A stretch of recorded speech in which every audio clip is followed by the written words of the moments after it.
Hello. There, Josanta, how you doing? How are you? I'm good. I'm doing good. Staying busy. Staying busy. You know what? I hear you on that.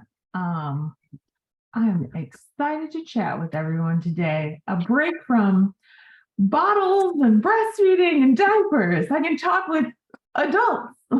Well, we are so excited to have you, and congratulations again on the news. But today we're going to be talking business, so I'm sure it's nice.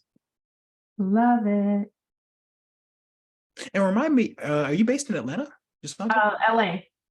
LA. Gotcha. I don't know where Atlanta came from, but I feel like most entrepreneurs or Black entrepreneurs at this point, it's either you're in Atlanta or LA. It's either or. It's 50-50. yeah. And my cell number, people always ask, I'm from Chicago. So they're like, are you still there? I'm like, no.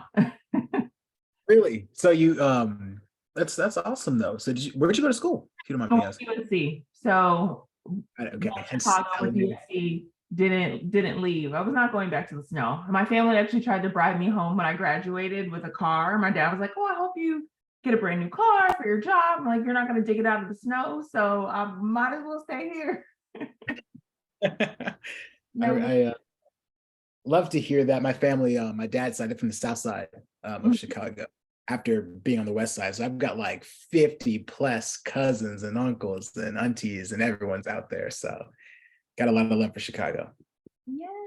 Are you going to go visit this summer? Not this summer. No, there's just so much travel going on with work, but hopefully I'll get out there around the holidays. So I'll have to get there. I have family in Indiana, not far from like Notre Dame. And so they're all like, we want to meet the baby. I'm like, I am not traveling with an infant anytime soon. So I bet you are getting flooded with a whole bunch of we got to see the baby messages and calls right now. yes. All I have friends coming in town to LA, like, hey, you want to hang out? I'm like, I know you secretly want me to bring my child, but I'm trying to use this as adult time. Well, I hear you. Well, Josanta, we've got a couple of people inside of the waiting room. Before I let folks in, I forgot to clarify in the last call. Is your last name pronounced Emigano? Amegano. Emigano. Got you. Close. Context, enunciation. Yeah. No, my mom can't pronounce it at all. Oregano. Gotcha. Like oregano. Okay, that's perfect. It'll stick now. Awesome. Yep. Well, okay, I'm gonna start letting folks in. Okay, perfect. And I am also gonna.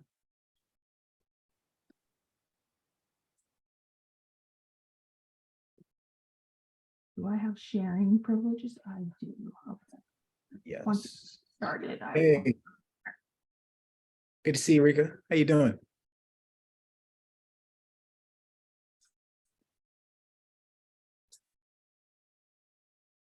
Everyone, we're gonna get started. We're gonna give it a couple more minutes as we still have folks rolling in. We'll start in 3. Okay. Josanta, do you have capabilities to screen share right now? It looks. I checked. All right, yeah, it looks like it. I was just making sure. Cool. Yes. Good afternoon, everybody. It's good to see you all.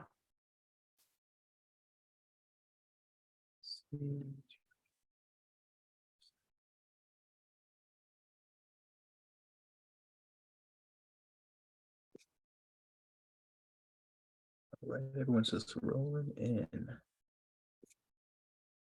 Hey, everyone, please feel free to introduce yourselves in the chat. Josanta would love to get some insight on who she's talking to here today. Feel free to throw in your name, your company, what you're doing before we get right into it. And we will be starting in 2 more minutes as we let folks continue to roll in.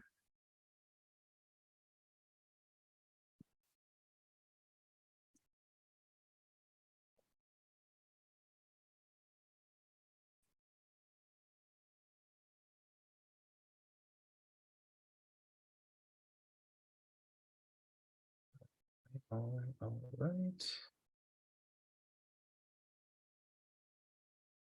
And also, we usually don't do this, but please feel free to throw in the chat where you're from. Josanta's in LA. She's from Chicago too. I'm here in DC. So, rep where you're from right now. It'd be nice to see. Oh, Tulsa. Tulsa, okay. It's good to see. My in-laws are in Oklahoma City. I don't know how far that is from Tulsa. 90 minutes. Oh, okay, so close.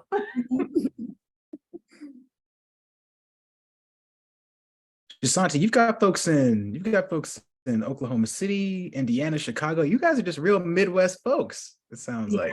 very everywhere. My husband's from Oklahoma.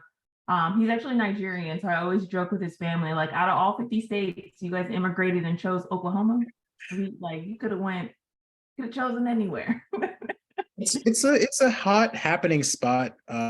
We've got a lot of work that we're doing in Tulsa, specifically surrounding the growth and evolution of Black Wall Street. So don't knock until you try it. There's a lot going on out there. I sent him a post not too long ago. I think they are enticing people, like they're trying to pay people money to move there, depending on what certain sectors that you work in.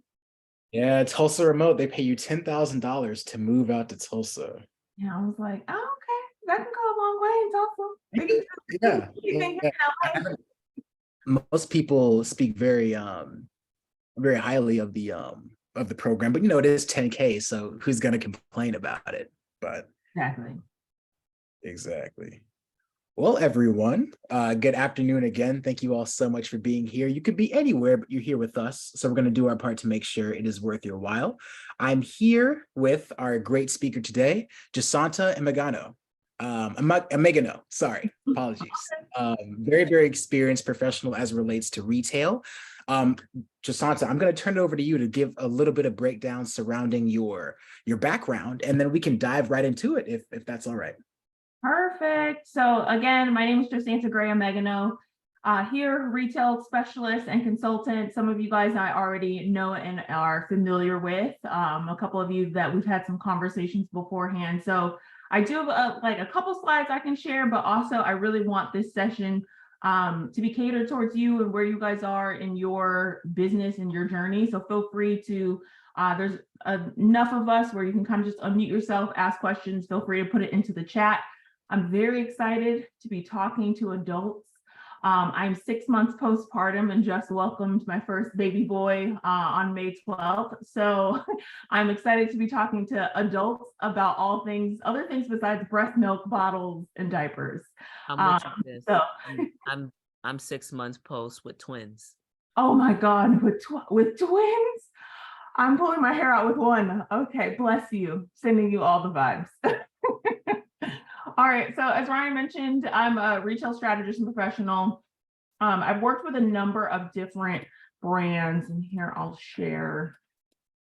Present. Can everyone see this? Can someone go on off audio and tell me yes? Yes. Yep, you're Perfect. Okay, great. So I have my company, Gracefield Media, which is a boutique brand management firm where I focus on working with women-owned, Black-owned businesses and helping them navigate retail, brand partnerships, and a bunch of different areas based off just my work in the industry. So a couple of case studies for you guys to know the things that I've worked on. Previously, I was a COO of Beauty Bakery Cosmetics. So Beauty Bakery at the time was very much so an indie brand. I think they've lost that title with their distribution since they're in Ulta, Target, CVS, and all these great places. But a lot of the stores you see them in, I was responsible for the strategy, or I had the first initial conversation with Target on behalf of the brand and did all of the onboarding. Same for a new brand that is out in Target called Cosmology. It's founded by these three sisters who wanted to make hair tools for the kinky coily customer. I pitched and helped them onboard with Target in January of 2022. They just actually launched on Walmart.com last week. They're on HSN. We also helped them launch with Urban Outfitters in 2020. They had about 46 locations that we were in stores as well.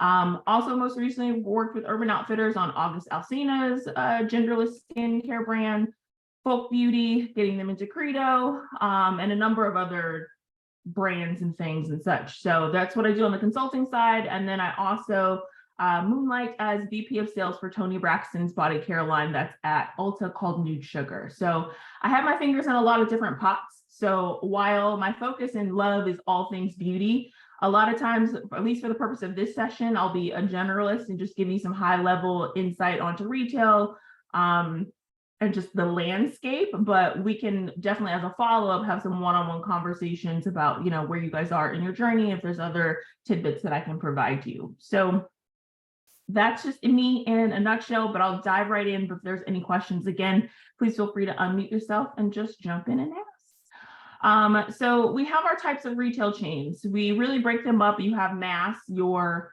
mass or big boxes, people call it, Target or Walmart. You have your specialty, Ulta, Sephora. If you were in another category of doing fashion, maybe Joann Fabrics or some home products, a Home Depot would be considered a specialty store. Then you have your department stores and your home shopping. Now, all four of these have different type of customers and offerings. So a lot of times when I work with my clients, we have to adjust our assortment, our expectations to fit the retailer that we're going after. As a home shopping or QVC has a much older audience, while an Ulta has a different mix. I've had clients previously in the past, one was a country singer that very much so wanted to create a shoe line, and she wanted to live at Neiman Marcus. And we had to, have a come to Jesus of like, hey, your demographic, they're shopping at Walmart. They're not all at Neiman's. You have Neiman's money because you're on tour, but you're a traditional country singer. We got to match the customer base to where your audience will be. Also, oh yes, and Sephora is also considered prestige. All of these labels are just what I call them, but they go by multiple different names. But Sephora, well, Ulta would be considered masstige as well to some people as well. So common retail misconceptions that I like to level set with all people. Sometimes people have a conversation with me about is retail or brick and mortar disappearing? It's not. Yes, we have the influx of Amazon. Yes, we have the influx of omni-channel ordering, omni-channel opportunities when it comes to retailers, but retail isn't disappearing. We still have to prepare our products, our marketing initiatives to adhere to what's happening in brick and mortar, especially if you have like a cosmetics brand.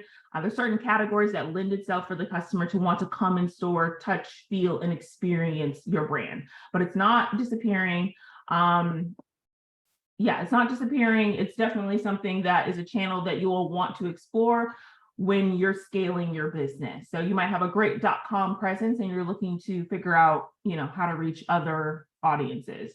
Another common misconception people have is when they get that Sephora, yes, they get the Target, yes, I'll be rich after launch. Unfortunately, it is very hard to break even when you're launching with a retailer just because there's a bunch of hidden fees. One of the things that we can definitely work on as a follow-up that I do with clients is usually a deep dive, like a retail market analysis, where I'll take a look at your MSRP. I'll tell you for your category what the wholesalers, what the buyers are expecting. I've had some buyers in hair tools come to me saying they're expecting a 70 or 80% margin. Others might want a 55 or 60, and just showing you how to calculate that and other hidden fees that you might not be considering when you're launching with a retailer. Sometimes when certain founders are in the beginning of their product journey, they're doing it based off 50-50, or they just have this misconception that their products are going to go viral and they're going to fly off the shelves and it's going to be the answer to all of their dreams. But unfortunately, you have operating costs, you have fulfillment costs. If you're working with Target, they take a if you're on Target.com or in store, they'll hold 3% of your funds for a digital accrual. That's something that you're not necessarily planning for. You're hoping to get your money back immediately for the PO that they've placed, but that's not the case always. My brand will be in all of the marketing materials. That's not true. There are some retailers where you have to pay to play to be a part of the marketing materials, but oftentimes we'll see these amazing commercials. We'll see Beatrice from Honey Pot in these Target commercials. We'll see Black Girl Sunscreen or Lip Bar in the Target commercials and thinking like, hey, I'm going to be afforded those same opportunities, but oftentimes you are not included in all marketing materials. It's something you have to push for or ask for from your buyer. Lastly, partnering with a retailer will make selling my products easier. They will fly off the shelves. As I mentioned previously, there's some effort that we have to put into marketing our products, and you can't place the onus solely on your retailer. If you're planning to launch with an Ulta Walmart, Target, Sephora, they're actually expecting you to come to the table with marketing initiatives.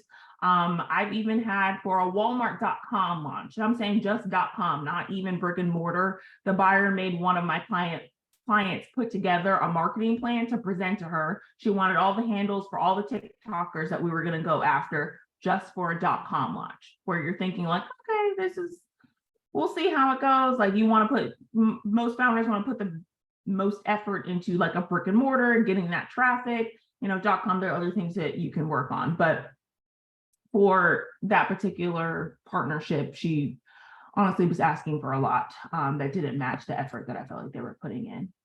And I think we have a question here. Hi, Anne. Good to see you again.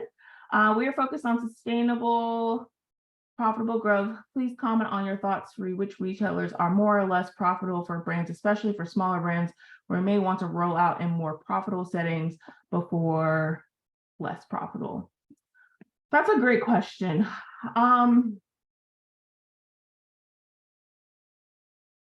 It's hard to answer that succinctly because I feel like every retailer is going to have obstacles and those hidden fees because I'm not thinking necessarily about their profitability, I'm thinking about your profitability and your you getting your ROI.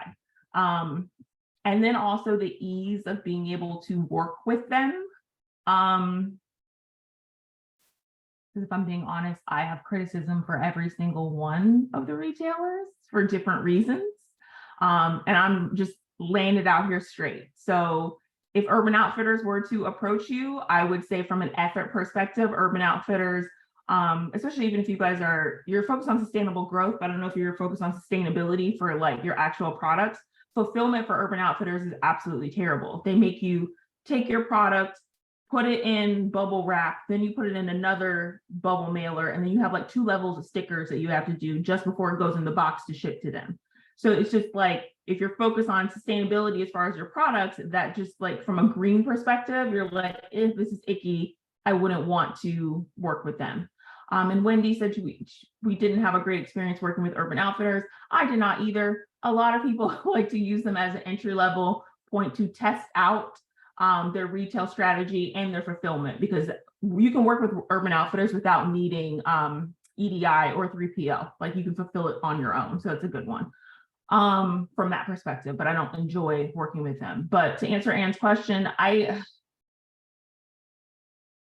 my initial approach that I offer to all brands really would be to find those smaller, and I hate to say small because I'm not saying mom and pop, but you're a skincare brand. So we might have already talked about this, where I like the route for skincare brands where you align yourself with spas, estheticians, because that is your direct customer base. So when that esthetician is using your product during a service, which my esthetician, I actually shared one of your products with, who told me that you had great ingredients and they weren't pore clogging for one of the things, that helps to reinforce, the marketing and your customer base that you can continue to grow. So those routes I feel like are more profitable because you're not having to deal with the EDI that you're paying for from a fulfillment base. You're putting together your own MOQs. Your margins are, if you're going to do spas, estheticians, you set the margin. You can do 50, or you can do a little bit more just because you have that stamp of approval with you being a doctor and knowing great ingredients and all of that good stuff. I'm not going to say Sephora, Ulta, our standard ones are going to be profitable. They're great from a marketing and validity perspective, but it's going to take a while for you to make some money. And then, okay, let's see. Yep, perfect. Let me go to the next. Any other questions before moving on? Okay, perfect. So when it comes to retail, choosing your assortment, I'm not sure. I'm speaking in a very general terms because I'm not sure where you guys all are in your journey in your environment. But typically with some of my clients, we will take a look at their D2C. I'll run a report and look at their best sellers. Some people are not really in tune with what their best sellers are on their website, or they've tried a bunch of different things when it comes to price points.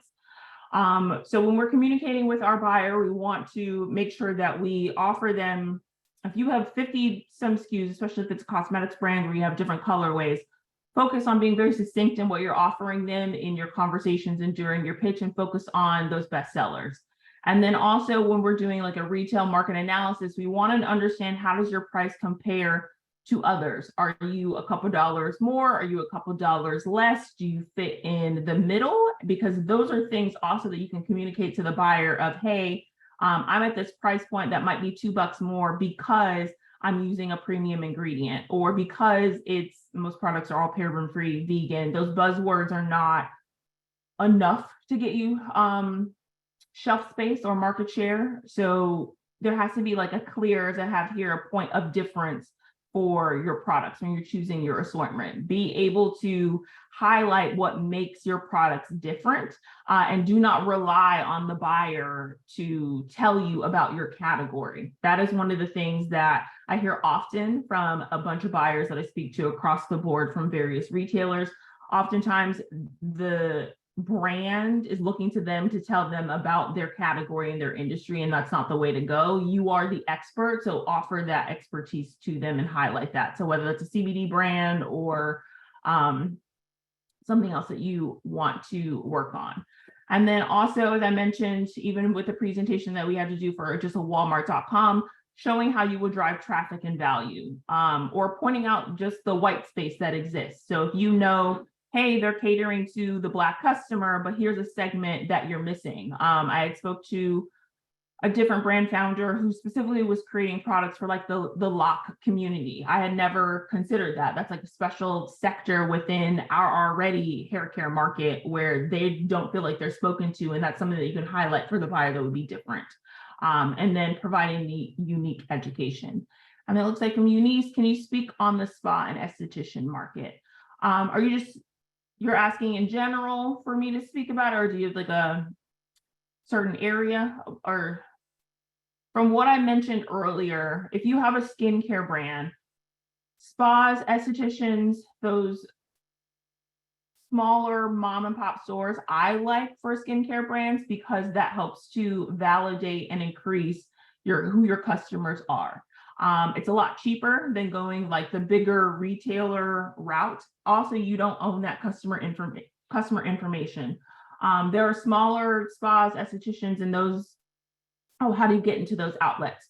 So just finishing my thought, the spas, the estheticians, the smaller companies that you can work with, you may not own the customer information, but if it's like, you know, like a Phoenix salon where you're working with someone there, sometimes they will give you that direct feedback, and you're able to take that and apply that to your business. Getting into those outlets, the salesperson gets to all the mom and pops. So yes, getting into the outlets, you might need a dedicated salesperson. However, you also can do it one by one. If you're looking for growth from a scaling perspective, large numbers, masses, things of that nature, sure, you need a small sales force, people that can go and have these one-on-one conversations. Depending on where you are in your business, sometimes you can actually reach out to them one-on-one. Maybe you want to manage 5 to 10 of them in those initial conversations on your own. And some of it is just searching the web, those that are on Instagrams. There's plenty of estheticians that have profiles that talk about all of the products that they receive or the products that they use during this particular service. I too have a list of some spas and estheticians that clients of mine have worked with. So happy to have a conversation about those as well. Let's see here.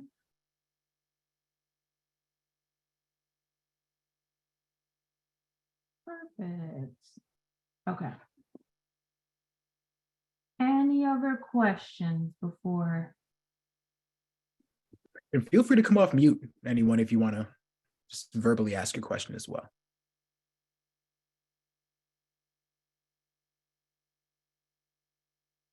Okay.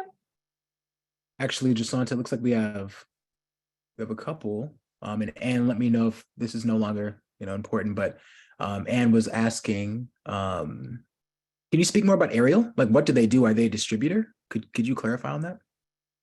Ooh, Is this they were, it looks like they were having a conversation. yeah, I see. Yeah, I don't mind. It's just I met them at Cosmoprof and they focus more like on not estheticians, I'm sorry, on spas, boutiques, like small hotels. I don't know if I'm on camera or not. I can't see what I'm looking at. But yeah, that's kind of their I am. Thanks, Ann. Yes, but that's what they do. So very nice people, highly recommend them. They're not super expensive. And Beauty Tap is a company that specifically focuses on estheticians and like salons and stuff like that. Just another resource. Great. I had no idea those existed. Yeah, I found them at Cosmoprof. Cosmoprof, if for those that haven't been, it's also a great resource and convention that happens in Vegas. Is this Spears next month, or has it happened now or recently? This year, next month. Yep. Like mid-July. Perfect. It's yes. like July 11th through the 13th, I think. So if you haven't used or gone to Cosmoprof, and Anne's asking who's going, so it'd be great probably for you guys to set up some form of a meetup, walk the show. They do have an area that is dedicated to Black-owned brands. A lot of times, especially last year, since we were coming off COVID, a lot of buyers were walking around the show, were coming up to different booths and just introducing themselves and looking for just the next thing to put on their shelves, have a conversation about. So I definitely would recommend going to Cosmoprof. It's a great resource to meet buyers, to meet manufacturers, to meet other like-minded founders that you can also share resources with. And just as Ariel provided us with for the company that focuses on those estheticians, because that's something I wasn't aware of. Normally with my clients, we have a few that we've worked with before, so we'll reach out to them directly. But if someone that is reasonably priced, that has a larger network, we want to work smarter, not harder.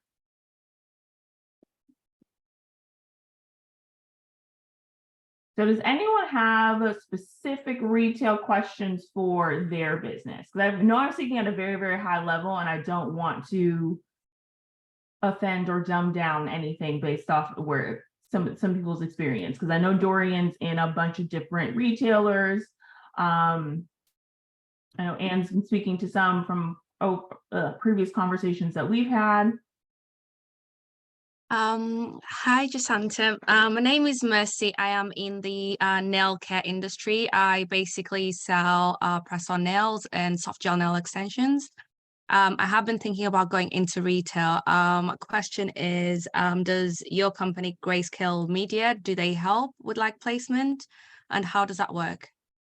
Yeah, so right now I'm focusing more so on consulting and advising clients on how to get into retail and to prepare for retail. So two focuses. One, if you are pre-launch, I will work with you on your cost of goods and your MSRP. We'll work backwards based on if you desire to, or wish to go into Ulta at some point. Here's what they're expecting from a wholesale perspective. Here's the number you should take to your manufacturer, so you can argue down from a scaling perspective on how to get that number and your cost of goods down in order to prepare you for retail so you can actually secure a profit.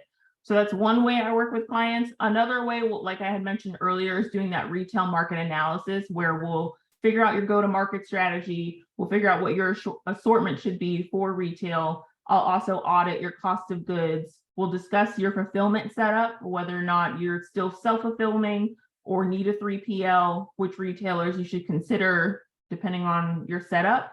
At this, I do pitch clients to some of my retail contacts, but as I mentioned earlier, just in the midst of maternity leave, and right now I'm not pitching to any of my contacts since I'm just not in a position to follow up consistently on those. And then quite frankly, some of the conversations for 2024 have happened or are already happening with at least some of my contacts, where I know they've already had their buyer meetings to set. So we were a little bit late in the game. So I'm kind of holding off on reaching out to my contacts, but definitely follow up with me and I'll let you know when those gates are open again, where I can consistently follow up with them about placement. All right. Okay. Thank you for that. Yes. And then Wendy, did you have a question? I did have a question, and it's, it's a problem we'll run into as a small brand, especially intimate skincare is such an emerging space and people are still figuring it out. So even though we're a Black woman-owned brand, some of, we're not necessarily a product that's specific to Black market. It's really, for vulvas and intimate areas worldwide. So one of the issues that we have, we're scientifically formulated, we make and manufacture in Turkey in a lab. And so we're not, we're having these major quantities and it's expensive. So we're a one SKU brand.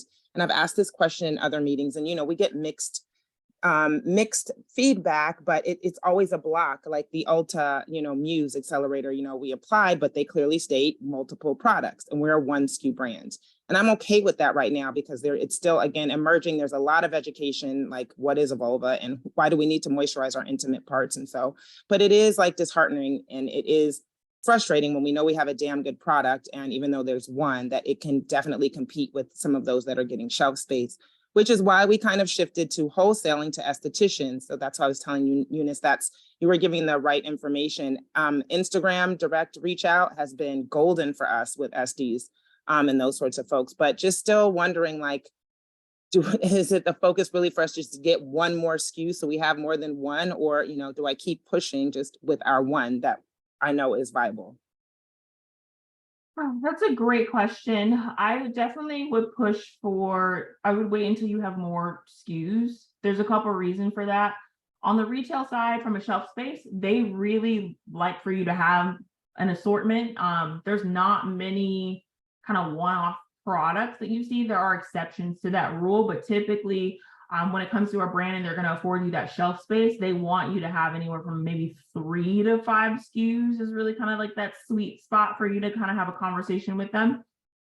Also from a ROI and profitability, all of the effort that you're going to put into onboarding with that major retailer for one SKU, the juice might not be worth the squeeze.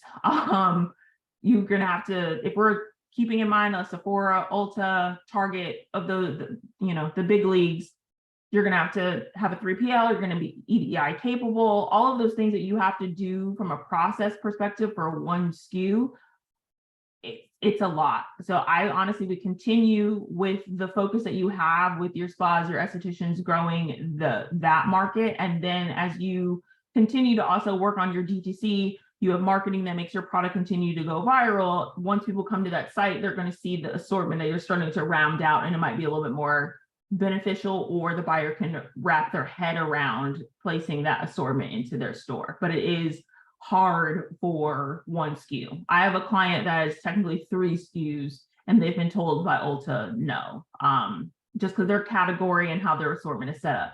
Now, that's for the larger ones. Now, if we're talking for maybe like mid-size, some of the marketplaces are completely fine. I just would be careful of doing too many marketplaces or other e-commerce sites, because at the end of the day, you're sharing your traffic and your margin with them. Because if you're going to put an effort into someone else's marketplace or .com, you could have been doing that for your own website and capture more of the margin, if that makes sense.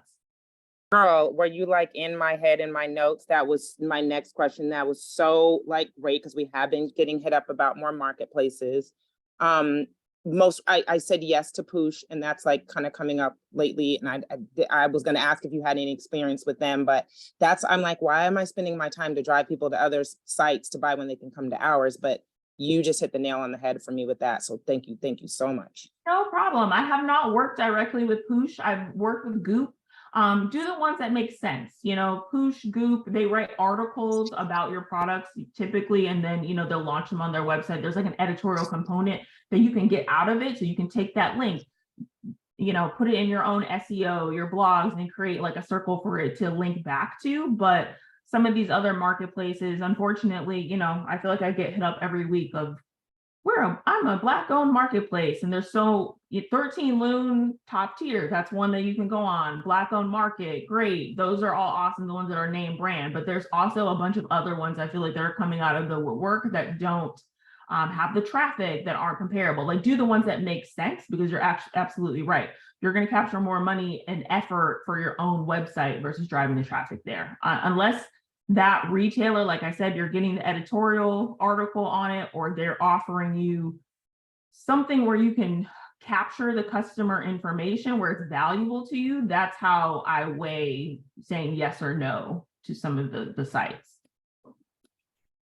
I wanted to ask a question in particular around hardware versus like skincare, hair care, or anything like that. I want to know a little bit more about the hardware jumps or challenges associated with getting into retail. What should you really already have in play before you go in? So think about it in the sense of like if you're a curling iron or something or other, what do you need to already have into place before you decide to go into retail? Or is it better to try to drive as much D2C as possible and not even bother with retail, like become a Dyson versus going into a Target? What hardware do you need? So honestly, it's a lot. Some of these things that I've mentioned before, the numbers have to make sense, first of all. Like at the end of the day, yes, these products and things that we're creating, we're doing to fill a void, we're doing for our community, but we do have to make $1. We're not doing it, like we have to pay our rent, we have to take care of our families. So I would not go into retail if it doesn't make sense. So that's why I always start with my clients of, if you have a curling iron, you have a skincare product, if it is $20 that you're selling it to the customer, let's work backwards on what Target, Ulta is going to expect from a wholesale number. Then when I take that number, I can give you, because from the wholesale number, from your cost of goods, from an investor perspective, they want to see maybe that's like a 70% spread, like to be in that happy spot, 70% plus. So if you're not in that wheelhouse, and sometimes I'll get clients where the wholesale number that I give them is $7, but they're making the product for $5.50, you're not ready at all. You're Okay. not, you're not, that is do not pass go until we can scale up to a point where your cost of goods is lower, where it makes sense financially. I wouldn't even consider retail. Because as I mentioned, there's the wholesale price that you're offering to the retailer, but there's a bunch of hidden fees. There's other things that you're, like, as you had mentioned, a hardware perspective, they're going to have to put together. So there's actually getting the product to the retailer. You're also, if you're talking about the bigger players, going to need a 3PL, because you have to be EDI compliant to work with some retailers. If you're not EDI compliant, which is basically little signal, they'll send a purchase order through signals that'll go to your warehouse for you to receive. You can't work with them. Certain retailers, you can do it. You can self-fulfill, as we talked about earlier, Urban Outfitters. Some of us have not had a great experience with working with them, but they're a great one to dip your toe in, so you can understand like how I receive a PO, how quickly do they pay me? Because while you might have net 60 payment terms, you might not see that money net 90, net 100. Some of the retailers also, with your payment terms, they will take a couple percent, like if they owe you $100,000, they'll hold 1 or 2% of it because they paid you early. I didn't send my products in early and you didn't like give me a discount or anything. So why should you be taking some of my profits just because you're paying me net 30 versus a net 90? So there's all these things that are going to eat at your return that are the money that they're going to give you. So that's why typically I look at it from a cost of goods perspective. If you aren't there, focus on DTC, focus on scaling to get that number down, and then you can have that conversation about retail, because all of these other things you're going to end up outputting, like the actual inventory to get it to them, the 3PL, the marketing that goes into driving traffic to the retailer, all that good stuff. If we're talking curling irons, we're talking cosmetics, one other hidden fee that we haven't discussed are fixtures. Skincare doesn't really happen. Yeah, skincare that we're just, you're just on the shelf, especially for Target, Walmart, but if we're talking Sephora, those fixtures cost a lot. And then one thing that I learned, trial and error, when I was at Beauty Bakery, we were doing a fixture for Ulta. No, it was for Riley Rose.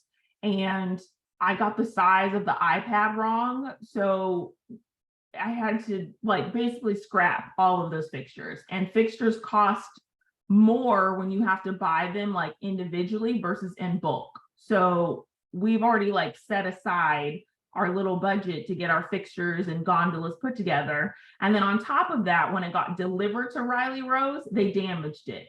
Riley Rose didn't say, hey, we damaged it, we're going to cut you a check for like $5,000 to get this fixed. No, they had their handout of, when are you going to send me another gondola?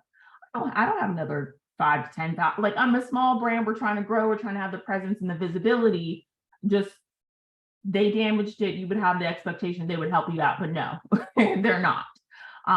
So that's a long-winded answer of, have the assortment in place, know what your best sellers are, financially make sure going into retailer makes sense for you before making that jump with any of the majors. The exception to the rule would be some of these marketplaces, some of the smaller ones, maybe like we talked about, a Goop, Poosh. Those are usually not a lot of heavy lifting. There's probably like, they probably maybe want like a case pack or something of your products, and then you can talk about the majors later on. Okay. One cool. Thank thing, you. Josanta, I was gonna say, like, we just had an experience where a founder did not reply on time for their fixtures, and the retailer went ahead and got them, and it ended up being like $1 million. And we had to spend so much time trying to backtrack that. I don't know if you have experience there. I had not experienced the retailer buying them, but it was a miss on kind of the brand side for not replying. But it was such a lot. It was so much money, one. And then it was a lot of time trying to settle on the deal. Have you had experience with that in terms of retail and negotiating the fixture cost if they're going to end up having to buy it? Yes and no.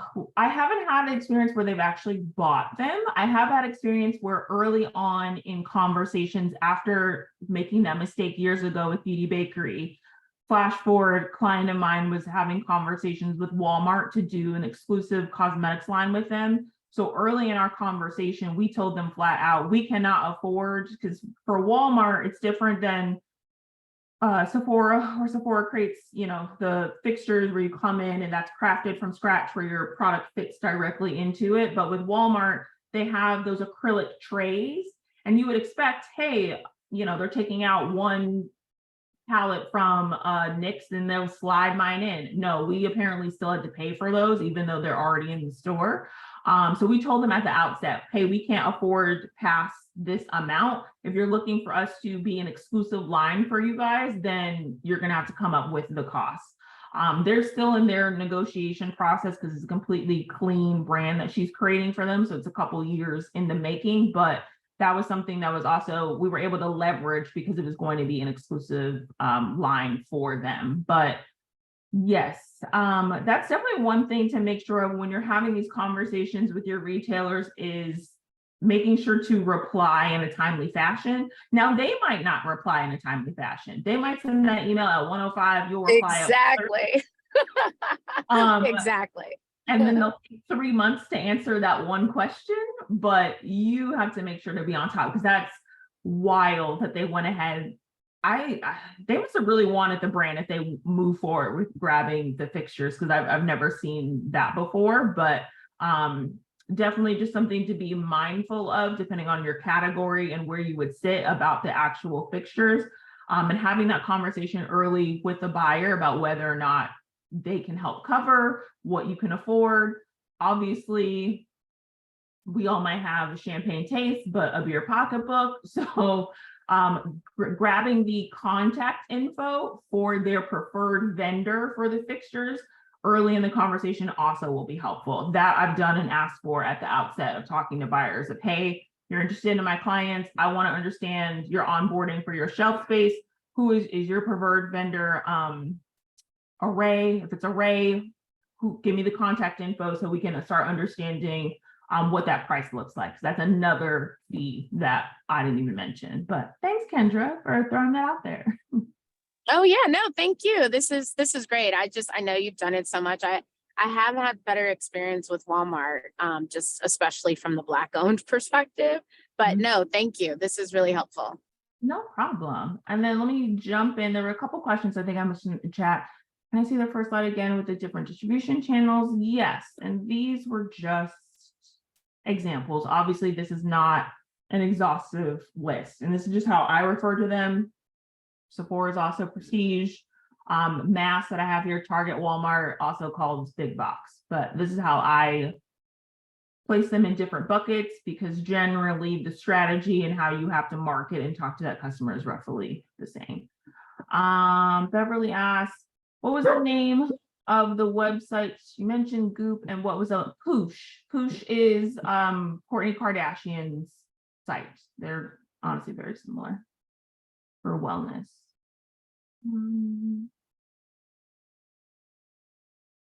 Perfect, thank you. And if anybody from a Goop perspective, we have in Josanta and 82, early in the studio days, we had the beauty buyer from Goop on, and we have the list of the ingredients. There was only actually a few founders that I think maybe Ryan, there was like 3, but if anybody is interested, we have that list. I think we did it as kind of like a checklist because we weren't allowed to release the full list, but there was like a checklist to see if you had it. So if anyone's interested in like what the Goop standards are, Josanta and my experience, it is the most stringent that I've seen. We have that if anyone wants it, and we can send it over. Is it more strict than Credo? More nuanced, I think, in terms of how many different things. But same thing, but it was just, I mean, pages and pages. It felt very excessive and exclusive to the point of not necessary, but Yeah. slightly more than Credo. Oh, wow. That's crazy. Yeah, it's a little wild. I definitely have, if anyone's, interested in exploring Credo, I do have their list. I don't know, I gotta check to see if it's the latest and greatest, but I also have the list of their ingredients and what they prefer and what's banned. They also have kind of a trajectory of when they're getting rid of like single-use items, and where you are on their plan, because they have like a plan for, getting rid of certain things by 2025, 2030, and so on and so forth. And then I was gonna, oh, go ahead. Oh, no, I just said thank you. We'll take it. Thank you. No problem. I also have a couple of just comments to throw out about fulfillment. If anyone doesn't have any other questions right now, but when we talk about supply chain and kind of like the retail operations side of things, when we're preparing to take that journey, we have some questions that we need to ask ourselves and take a look at when it comes to our business. One, is your supply chain organized? And are you being realistic about your delivery deadlines? So if you know that you're about to be sold out of a product, or Jackie Aina got a hold of one of your products and sent a bunch of people where it sold out your website, how long will it take you to restock? Because while being sold out is great, and it's like, oh, that popularity, retailers actually don't like when you're sold out for long periods of time. One, it messes with their metrics from a traffic perspective, and 2, you're missing out on sales. If you think back to when Fenty first launched, I remember going to the store multiple times for at least a couple months because they were out of my shade, and got to the point where I gave up. So that was money that they didn't capture in those initial weeks. So if you are currently still self-fulfilling, you want to make sure that you figure out how your delivery times are set up and how quickly you can fulfill items. Another question to ask yourself before going into retail is, how do you establish your MOQs and case packs? Some people use the MOQs and case packs based on how they're getting or ordering from their manufacturer. Others have to make custom boxes. So if you have like curling irons, tools that are a little clunky that aren't in a normal round or box shape. If you haven't done that or have questions on that, you also can reach out to Uline. Uline actually will do it for you. You can send them dimensions because they're also trying to get your business so you can buy the boxes, but you can provide them with the dimensions of your boxes and products. And usually a sales rep can tell you, hey, within this particular shape, we can fit 12 of your products without any inners, or we can fit it flush. And that's usually how in the beginning my clients start their MOQs and set up their case packs. Another thing to think about is your QA process. Basic question, must case packs always be multiples of 6? Yes and no. It actually, multiples of 6 is great. However, depending on how, this is also, sorry, it's not a clean answer. Depending on where you are in your journey. So if you are going towards Target, or if you're just starting with, you know, the spas, estheticians, smaller brands, it doesn't matter. You set up your case packs. It's kind of based on how much you want to capture from that particular channel. Target, Walmart, they might ask you to redo your case packs, even if they are multiples of 6. My client initially had, I think, an inner with 6 units for Target, and because of out of stock numbers and because of how their distribution channel is set up, they wanted to be able to break it down even further. So they asked her to change it to be actually 3.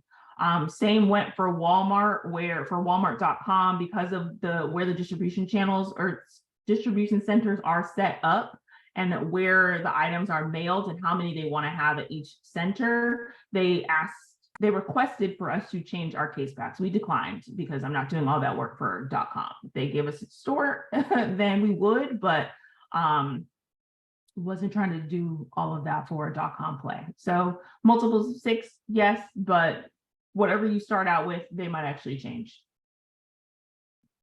And as Dorian just mentioned, case pack typically driven by velocity, shelf size, how retailers set their floor. So depending on the shelf space and what the category is, they're also looking at how many fit. So if you're hanging a hair tool on the shelf, my clients at the time, I think it was like 3, 4 that fit on the shelf.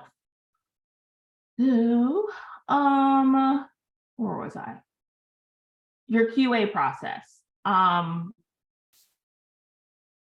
We need to take a look at what your QA process is from a perspective also of looking at how you manage your returns and defectives. I share that from a sense of when I launched on QVC with one of our brands that years ago, the client had it set up in their warehouse where they were going to have returns and defectives sent or what they were going to do with them. When we went on for QVC for Beauty Bakery, I got a bunch of product back that we just didn't know what to do with. And so we had to create a process for intaking that, because they'll just send it back to you and you're not aware of what to do with it. Some retailers also have an option for you to destroy in fields, where they'll take it off your hand. They'll take any returns and destroy it, sometimes for a fee.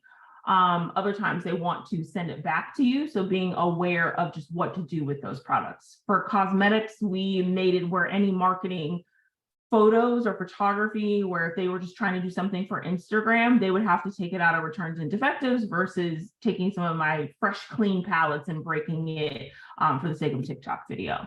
And then lastly, wanting to take a look at your software that you're using from an inventory management perspective. If you have a 3PL, sometimes they will have software that you can just opt into using with them. Some of you might just be on Shopify and using kind of the numbers that are the inventory management system that's within Shopify. Some people have external software that's also needed just because of how many distributors they have or distribution channels. So that at a high level, just wanting you to throw out there to think about your fulfillment. Happy to also talk a little bit about 3PLs and how I vet them if anyone finds that of interest, but I want to be mindful we have about 9 minutes left. So if there's any specific brand questions that you want to tailor to your business, feel free to throw them out.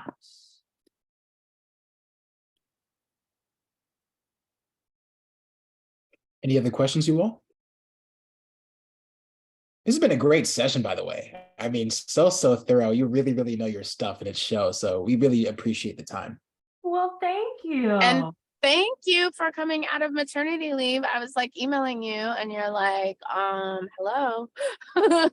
Thank you. No, you literally texted me, I think it was 24 hours after I gave birth. So I was like, yeah, whatever. I'm so sorry, but it was all good.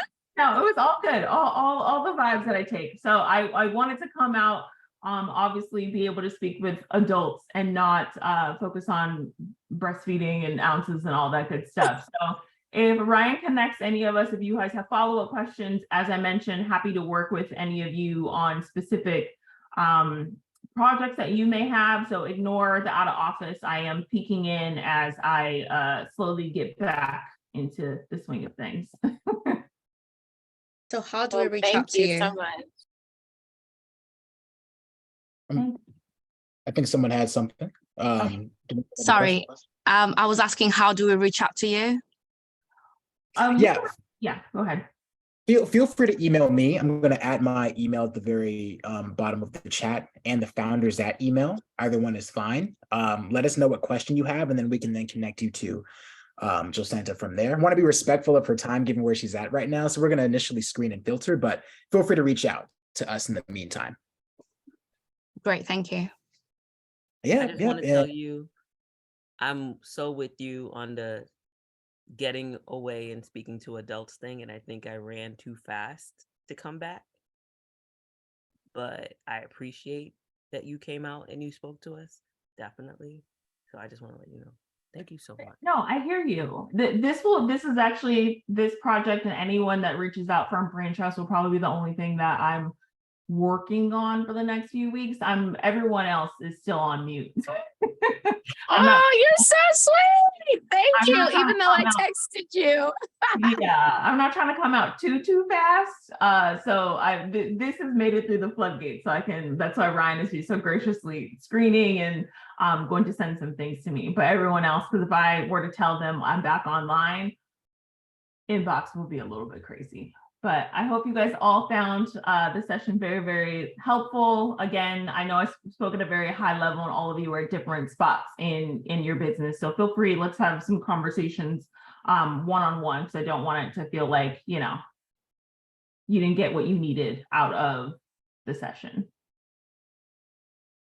Well, again, thank you so much. And another quick announcement for all of you that may be at Essence Fest, please be mindful that our team's going to be there. So Kendra, Brandon, and Gigi are going to be there, and they'd like to meet with you all if you have availability.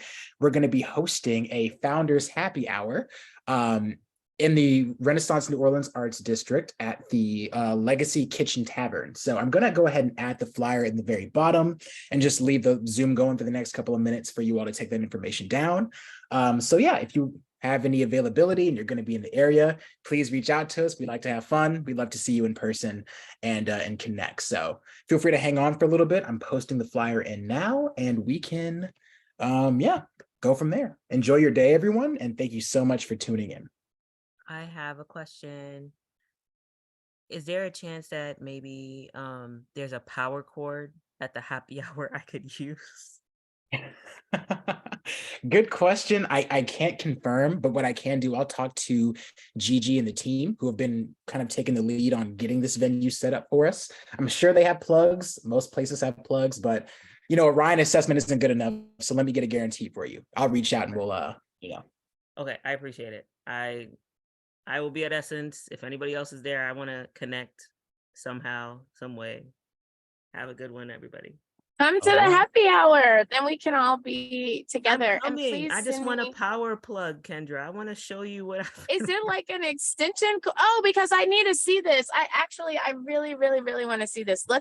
Gigi and Brandon may have something for the Carol Starter event that they're producing. So we'll see. And Ryan, make sure that we drop the Carol Starter link. The Brain Trust agency team is producing that for Carol Starter and Lisa. And then let's figure it out. Maybe the hotel has something. So we'll get Gigi and Brandon on it. And then just let me know all of y'all's booths so that we can come by and see it if you can't make it to happy hour. We were trying to figure out a time because I know everyone's so busy. Yeah, I'm just trying to show it to you guys and the Brain Trust team. That's it. Because it's still You're It's like, so we're under- not showing it to L'Oreal. I'm not bringing it to the event. Yeah, it's under wraps. It's proprietary, Okay. but I want feedback and I want to get clear, you know what I mean? I'm cool with sharing with Brain Trust, but to put it out to L'Oreal, I'm gonna be shooting myself in the foot. I'm not willing Okay. to do that. Our lips are sealed. This is our Okay. private Brain Trust community. We will find the power cord and keep it under wraps. Thank you. Oh, jealous. Got you. Have a margarita for me. Sis, pump and dump if you really want one. The baby has breast milk strips because it's the effort to pump is a lot. So I've been testing the strips. I've only had one drink postpartum, but my best friend's birthday is next week, so that's about to change. Yeah, I'm doing it for twins, and I tell you, I don't know what I'm doing. You look wonderful. Okay, you look great. I wanted to bring them with me to Essence, and then I thought about it, and I was like, oh. No. Yeah, so you said Not no. to My mom Essence. said no too. So I was like, yeah, maybe. And then she was like, no, leave them behind. Now you can bring them to Martha's Vineyard. Like I bring my daughter. There's so many kids in Martha's Vineyard. Essence, it just does not work for them to be there just because we're running around so much. It's hard. But Martha's Vineyard, there's kids, there's bicycles. Bring Okay. them there. I'm all for it. They're immobile, so I just need help because it's too.